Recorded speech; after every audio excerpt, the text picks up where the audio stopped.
Welcome to Iconic Leaders with your host, Dr. Tabatha Russell, the show that takes you on a journey with trailblazers and bold thinkers who've changed the rules for success.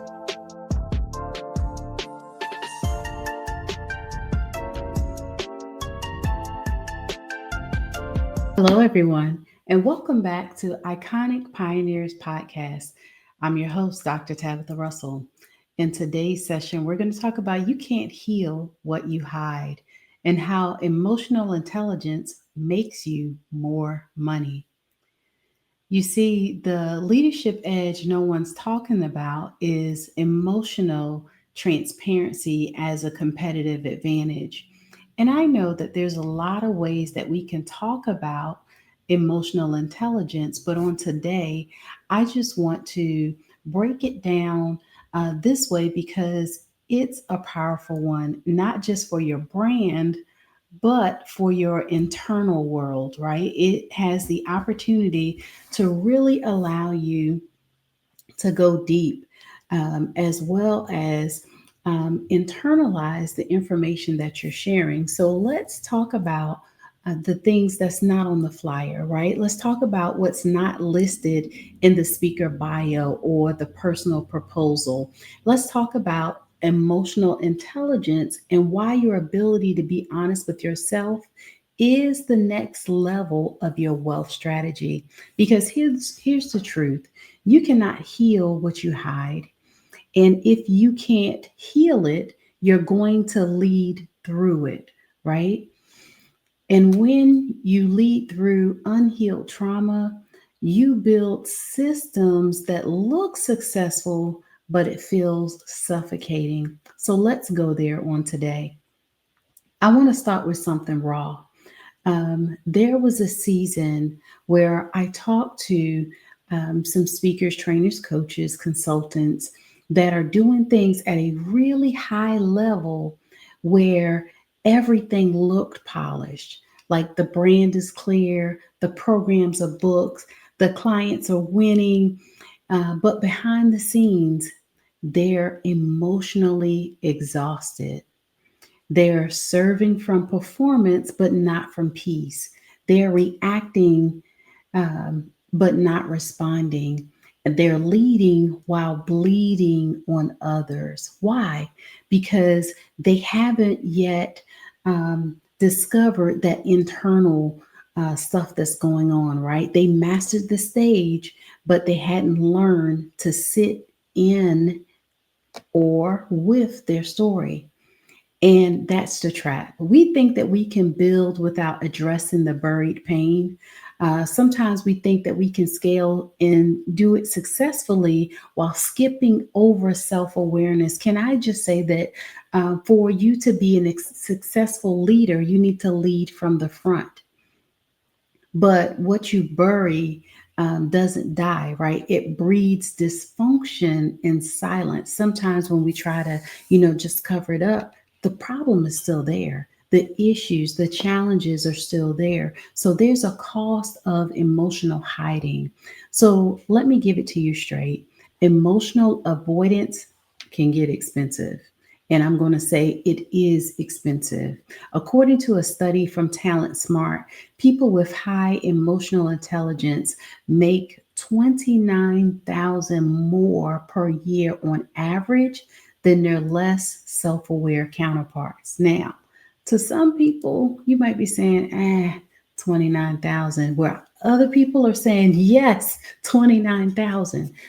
But what does that mean? That means that they're in tune with, first of all, leading from the front.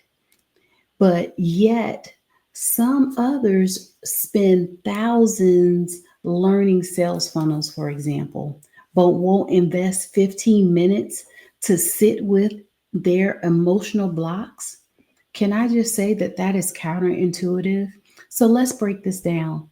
When you don't process rejection, you over deliver and undercharge. Can I just say that that could potentially be a problem? When you don't confront insecurity, you say yes to rooms and spaces that don't respect you. When you suppress your story, you disconnect from the people you need to trust you. So I want you to really think about this session on today and how emotional intelligence really does allow us to make more money because we stand in our authenticity, we stand in our own power and authority.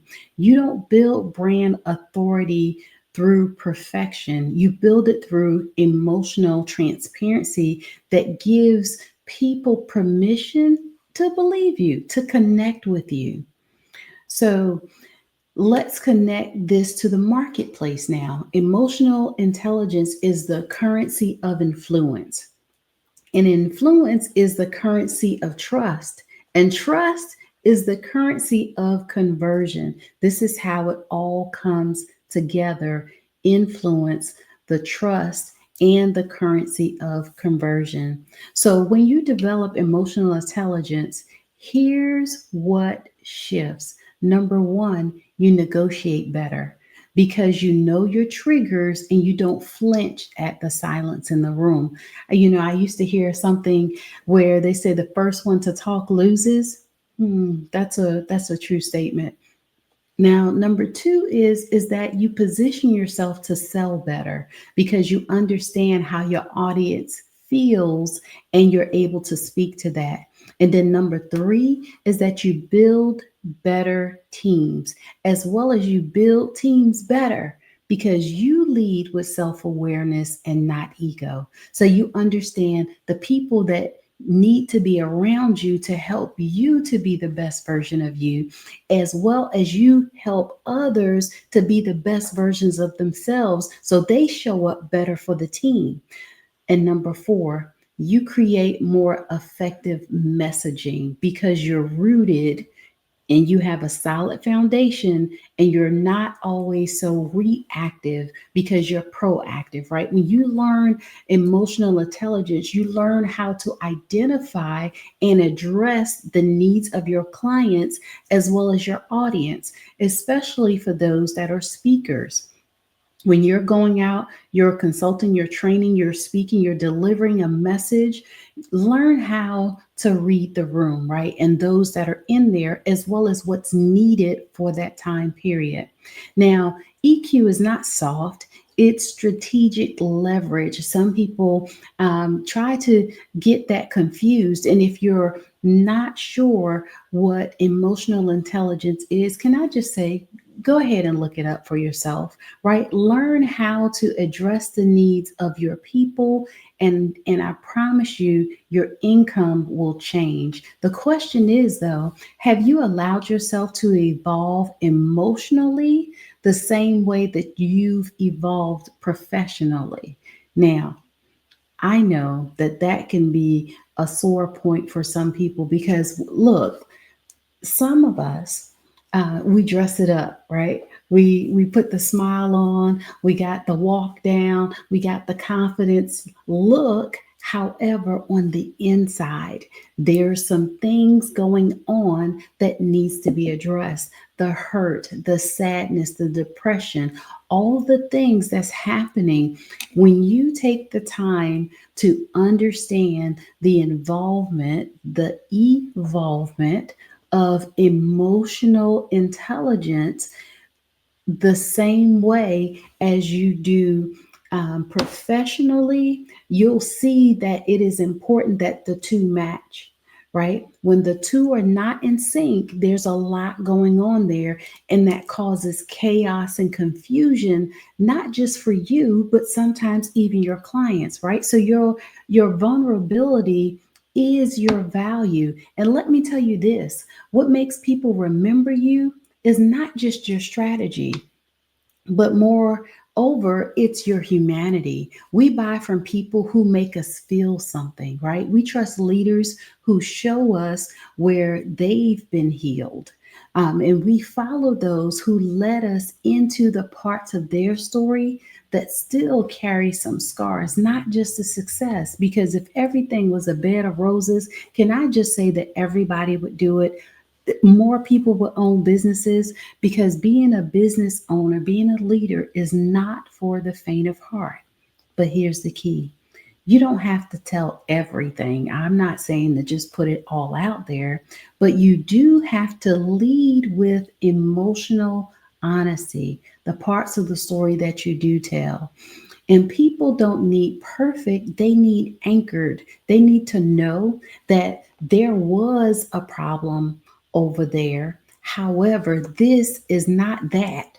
Right? This level of success that you have right now, the level of triumph, the level of victory that you have, it's anchored and it's rooted in a solid foundation. Yeah, some things might have went on previously, but now, not today, everything is cool, right? So you want to make sure that as you rebuild and put the foundation together and put the pieces together, that people see that there's true progress. They need to know that your wisdom came from real pain, not just rehearsed Pinterest quotes, right? Because we can go out there and we can find some stuff and learn some things in theory, but when you walk that path and you walk the walk and you've had to talk the talk, you know from the inside out how it works. So, this is why vulnerability is a leadership edge. It doesn't make you soft, it makes you relatable, real, and more importantly, remembered. Now, let's talk about how to build EQ or emotional intelligence as a brand asset. And let me give you some practical tools to evaluate or if let me give you some practical tools to elevate your emotional intelligence and turn it into income, influence, and impact. So, number one is going to be self check rituals, right? I tell people that you should always know your triggers. When you become in tune with triggers, you will operate at a higher level, and you'll also be able to not allow yourself to go there. And there's various meanings of going there, but whatever it is that kind of sets you off just a little bit, right? So in your self-check rituals, ask yourself before any pitch, meeting, or the stage, what emotion am I bringing into this room? Like, you should always desire to be the game changer, to be the difference maker. And if the energy is real high, just know that you should match that energy, right? You need to keep it way up here. If not, it's going to stick out like a sore thumb and bring the level of energy down in the room. Also, understand if you are helping or harming by your presence. So, you know how they say, oh, I know when I'm not wanted. Oh, yeah, identify that and get out of there quick. Don't be trying to hang around when your presence is not wanted, right? As well as ask yourself, what unresolved fear am I projecting? Because there can be some things going on. And if you're not careful, you will project that in manners that's not conducive for the environment. Now, number two, you want to process before you perform, right? You don't owe the audience your wounds, but you do owe them your wisdom. And there's a huge difference. If you find that you are struggling and you're challenged in some areas, you may want to reconsider and talk about something else. Or maybe that is the message for the room, but talk about the wisdom in it. Can I just say that I have had more journeys and start overs and all the changes over the course of the years. However, I have learned to draw from the lessons that I've learned. And I use that as my wisdom points, right? It helps me now to be able to navigate various situations on the regular. And so I find that I don't get upset as easily. I find that I'm not bent out of shape. I find that I'm able to continually function because I identify those triggers or those areas of concern and deal with them.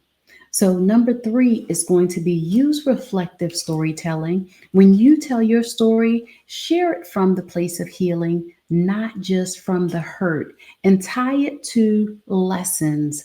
That's where the authority lives. And number four is lead with language that heals. Speak in a way that validates experience and it offers places of elevation, right? That builds emotional loyalty. That's the highest form of brand trust. When they start to follow you and they're able to see that, oh my gosh, you went through that, like you lost everything and now things are going well. Like, I want that. Right? How many people could identify with you with the things that you've gone through, but yet and still because you're reserved and you hold it close to chest just a little bit, people see you at this place of elevation. However, when we allow them to be able to see that we are real people out here that's really doing things at the highest level, but we've had to navigate some low places, now they understand that you're potentially you can identify with them in the journey that they're going through and that you're a real person at the end of the day. You hurt just like they hurt, you cry like they cry, more importantly you laugh just like they laugh, right? And people want to know that they can know, like, and trust you. When they can do those three things, the connection is not hard, right? And people will understand that you will bring them value based upon your testimony, your experience, and how you've mastered a path to overcome those things. And so we don't just want to show up and say, oh, I'm here and that's it. No, how did you get there? What are some of the things that you've done in your journey to allow you to be successful? So here's what I know to be true is that you can have the funnel, you can have the branding, you can have the email sequence, the colors, the coaching, all the things. But if you're still hiding parts of your truth, you're capping your income, your impact, and your influence. So today, can I just say that I challenge you to stop leading from fear, stop leading from hiding, right? Stop building from protection and start letting your emotional intelligence become your leadership edge. That's going to be a great difference maker and it's going to allow you to really change and influence the world. Because when you lead from healing, your words hit different. Matter of fact, your prices start to hit different and your presence, it becomes undeniable because people will understand that you are helping them from a sincere place and that they'll know that if you can do it, then of course they can do it too. I know that I have seen lots of people over the years to really encourage me. We'll talk about me for just a moment and how some of the things that I've had to navigate over that time, just being able to glean and hear about their story gave me hope. It gave me the knowledge to know that, oh, if I do these three things, it's going to help to put me on the right path. But more importantly, I had to do the work, right? And then I had to also be real with myself to say that there's still yet some work to do. And for all of us, uh, because, um, life has a way of giving us the opportunity to get it right every single day. Let's continue to keep going and let's continue to keep moving forward. We are For many of you, I want to encourage you because you've come too far to say that you're going to turn back and go the other way, or you're going to allow yourself to be defeated. Just continue to stay focused in this season, more importantly. And when you get up every single day, pour into your healing, pour into your victory, and start your day with gratitude. I can assure you that with gratitude, even if there is a day that has some challenges, it's going to allow you to be able to overcome that because you'll be able to know the difference, right? Even in a bad day, you're thankful for the things that went wrong because now it shows you the difference of when you're doing it right. So you learn how not to see the bad in everything, but you see the good in everything. Can I just say, continue to draw on that and continue to allow your emotional intelligence to lead and guide you and allow it um, to first of all, raise your income, but also raise your awareness, your self awareness first, so that you can lead and guide from the front. No longer hiding, no longer being fearful of rejection, but just know that there's a lot of people that are waiting to hear from you and they need you to show up like you've never shown up before.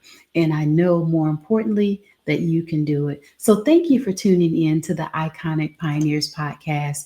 If this episode shifted something in you, can you go ahead and share it and tag me in it? And remember, you can't heal what you hide, but when you stop hiding, you'll start rising.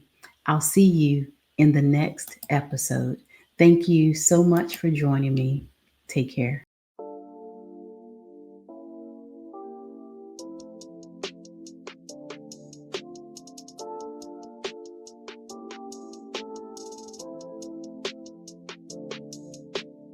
Thank you for tuning in to this episode of Iconic Leaders. We'll be back with more pioneers who are defying the rules and building blueprints for generations to come. Until next time, keep leading, keep building, and keep